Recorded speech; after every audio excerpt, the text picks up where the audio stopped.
Assalamualaikum warahmatullahi wabarakatuh. Halo semuanya, pada kesempatan kali ini saya akan membahas materi matematika kelas 10 SMA mengenai sistem bersama linear dua variabel metode substitusi. Untuk lebih jelasnya, yuk simak videonya. Sebelumnya, perkenalkan nama saya Syifa Wajanedi dengan NIM 220210101010 dari kelas B mata kuliah pembelajaran berbantuan teknologi. Teman-teman diharapkan memperhatikan materinya ya, karena akan ada sesi pertanyaan di tengah-tengah video. So, simak videonya terus ya. Sesuai yang sudah dikatakan sebelumnya, hari ini kita membahas mengenai sistem bersamaan linear dua variabel dengan metode substitusi. Namun sebelumnya, teman-teman coba deh menjawab pertanyaan dengan klik tombol yang sudah disediakan. Aku tunggu ya. Nah, gimana? Pertanyaannya mudah kan? Jadi, persamaan linear dua variabel adalah suatu persamaan yang memiliki dua variabel. Sesuai dengan namanya bukan? Jadi, variabel atau peubah biasanya didefinisikan atau disimbolkan dengan X atau Y. X dan Y sesuai dengan jenis persamaannya. Apakah itu linear satu variabel ataukah itu linear dua variabel. Namun, simbol dari variabel ini tidak hanya X dan Y loh teman-teman, bisa berupa huruf lain dan juga simbol-simbol geometri seperti lingkaran, segitiga, persegi, dan bentuk geometri yang lainnya. Namun, variabel yang lazim digunakan biasanya berbentuk huruf. Nah, gimana? Sudah mengerti bukan mengenai definisi persamaan linear 1 dan 2 variabel? Jadi, selain variabel, dalam suatu persamaan linear juga terdapat yang namanya koefisien dan juga konstanta. Apa sih koefisien itu? Koefisien adalah suatu angka yang berada di depan variabel. Dan konstanta adalah suatu angka yang tidak memiliki variabel atau berdiri sendiri. Contoh nih, pada layar sudah ada contoh persamaan linear satu variabel dan juga persamaan linear dua variabel.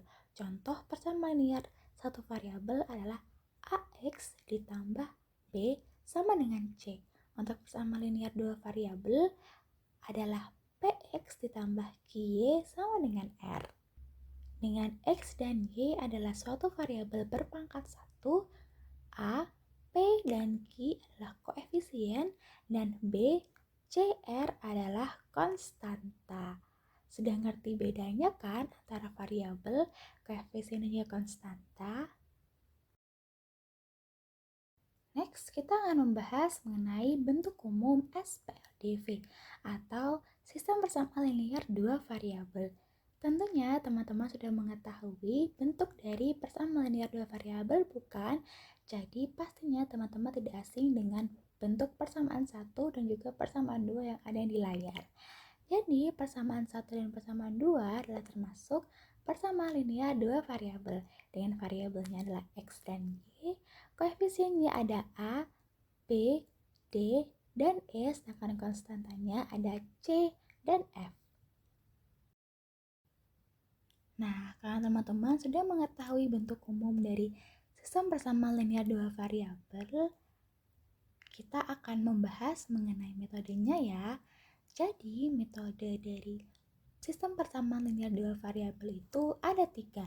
Yang pertama adalah metode substitusi, yang kedua metode eliminasi, dan yang ketiga adalah metode campuran atau gabungan dari metode substitusi dan juga metode eliminasi.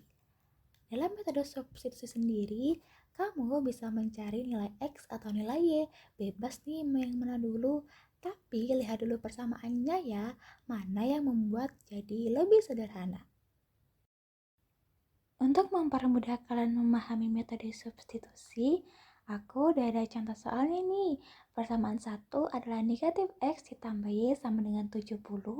Untuk persamaan 2 adalah 2X dikurangi Y sama dengan 30. Langkah pertama yang harus kita lakukan adalah kita menentukan dulu nih nilai X atau nilai Y yang akan kita cari. Sebenarnya dalam penentuan ini kita bebas memilih nilai yang mana dulu yang akan kita cari.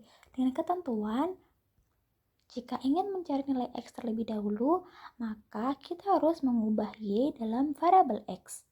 Sedangkan kalau kita mencari nilai Y terlebih dahulu, kita akan ubah X dalam variabel Y. Dalam soal ini, aku mencari nilai X terlebih dahulu ya, sehingga kita ubah Y-nya dalam variabel X. Langkah kedua, kita ubah salah satu persamaan sehingga persamaan tersebut Y-nya diubah dalam variabel X ya. Contoh persamaan 1, dapatkan negatif X ditambah Y sama dengan 7. Kita ubah Y-nya dalam variabel X sehingga menjadi Y sama dengan 70 ditambah X. Langkah ketiga, kita substitusikan nilai Y ini ke dalam persamaan 2. Persamaan 2 didapatkan 2X dikurangi Y sama dengan 30. Sedangkan dari langkah 2 tadi didapatkan Y sama dengan 70 ditambah X. Kita substitusikan menjadi 2X dikurangi dalam kurung 70 ditambah X sama dengan 30. Sehingga persamaannya berubah menjadi 2X dikurangi 70 dikurangi X sama dengan 30. Kita operasikan nilai yang memiliki variabel yang sama yakni X. 2X dikurangi X menjadi X. Sehingga kita tambahkan ruas kiri dan ruas kanan dengan 70, sehingga persamaannya menjadi X sama dengan 30 ditambah 70. Dengan operasi perkalian didapatkan X sama dengan 100. Langkah terakhir, kita substitusikan nilai X ke salah satu persamaan. Boleh persamaan 1 atau persamaan 2 ya. Sehingga didapatkan pada persamaan 1, Y sama dengan 70 ditambah X. Dengan nilai X yang tadi sudah kita cari adalah 100, sehingga Y sama dengan 70 ditambah 100. Dengan operasi penjumlahan kita bisa menjawab bahwa Y sama dengan 170. Nah, gimana? Mudah bukan metode substitusi?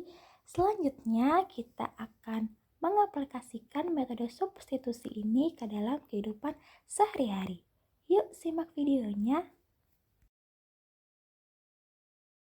Nah, bayangkan kamu dan temanmu berada di sebuah bazar produk makanan murah. Kamu memutuskan untuk membeli 3 kg beras dan 2 kg telur dengan harga Rp91.000 di sebuah toko A. Sedangkan temanmu membeli 1 kg beras dan 3 kg telur dengan harga Rp84.000 di toko yang sama yakni toko A. Dengan menggunakan metode substitusi, berapakah harga masing-masing barang yang kamu beli? Hal pertama yang kita lakukan adalah kita mendefinisikan variabel-variabel yang ada pada soal. Diketahui pada soal, kamu dan temanmu membeli beras dan juga telur. Maka kita definisikan beras dan juga telur dengan simbol variabel apapun. Nah, di sini aku memilih beras adalah variabel X dan telur adalah variabel Y. Selanjutnya, kita ubah soal cerita tadi ke dalam bentuk matematika. Kamu membeli 3 kg beras dan 2 kg telur dengan harga Rp91.000. Sehingga bentuk matematikanya adalah 3X ditambah 2Y sama dengan 91. Sedangkan teman kamu membeli 1 kg beras dan juga 3 kg telur. Sehingga bentuk matematikanya adalah X ditambah 3Y sama dengan 84. Langkah selanjutnya adalah kita menentukan variabel mana yang akan kita cari nilainya terlebih dahulu. Di sini saya akan mencari nilainya terlebih dahulu sehingga kita akan membuat atau mengubah X dalam variabel Y. Diketahui pada persamaan kedua yakni X ditambah 3Y sama dengan 84. Sehingga kita bisa ubah bentuknya dalam variabel Y adalah X sama dengan 84 dikurangi 3Y. Kenapa saya memilih persamaan kedua sebagai persamaan yang akan diubah bentuknya? Karena dengan mengubah persamaan kedua, bentuknya menjadi lebih sederhana. Selanjutnya kita substitusikan ke persamaan 1. Persamaan 1 didapatkan 3X ditambah 2Y sama dengan 91. Selanjutnya kita substitusikan nilai X-nya. Sehingga 3 dikalikan dengan 84 dikurangi 3Y ditambah 2Y sama dengan 91. Kita kalikan 3 dengan 84 dan 3 dengan negatif 3Y. Sehingga didapatkan hasilnya 252 dikurangi 9Y ditambah 2Y sama dengan 91. Dengan operasi penjumlahan didapatkan 252 dikurangi 7Y sama dengan 91. Selanjutnya, kedua ruas kita kurangi dengan 252 sehingga hasilnya menjadi negatif 7Y sama dengan 91 dikurangi 252. Dengan operasi penjumlahan didapatkan nilai negatif 7Y sama dengan negatif 161. Sehingga Y didapatkan hasilnya adalah 23. Sehingga dapat disimpulkan harga Y atau harga telur adalah Rp23.000. Langkah terakhir setelah kita menemukan nilai Y, kita akan mencari nilai X-nya ya. Didapatkan dari substitusi sebelumnya Y sama dengan 23. Selanjutnya kita bisa substitusikan nilai Y ke persamaan pertama atau persamaan kedua. Saya memilih persamaan pertama, sehingga 3X ditambah 2Y sama dengan 91. 3X ditambah 2 kali 23 sama dengan 91. Dengan metode perkalian, kita dapatkan hasil 3X ditambah 46 sama dengan 91.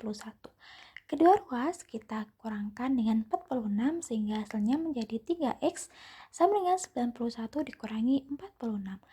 3X sama dengan 45 dengan menggunakan operasi penjumlahan sehingga X sama dengan 15 didapatkan dari operasi perkalian inverse. Sehingga nilai X atau harga dari 1 kg beras adalah Rp15.000. Bagaimana? Mudah bukan penjelasan dari metode substitusi dan pertanyaan-pertanyaan yang sudah aku berikan? Nah, sebagai latihan, teman-teman bisa mengerjakan soal-soal lain yang ada di internet ya. Wah, materi mengenai metode substitusi sudah selesai nih. Untuk metode eliminasi dan juga metode campuran, kita pelajari di lain hari ya. Terima kasih semuanya sudah mendengarkan. Wassalamualaikum warahmatullahi wabarakatuh. Bye-bye.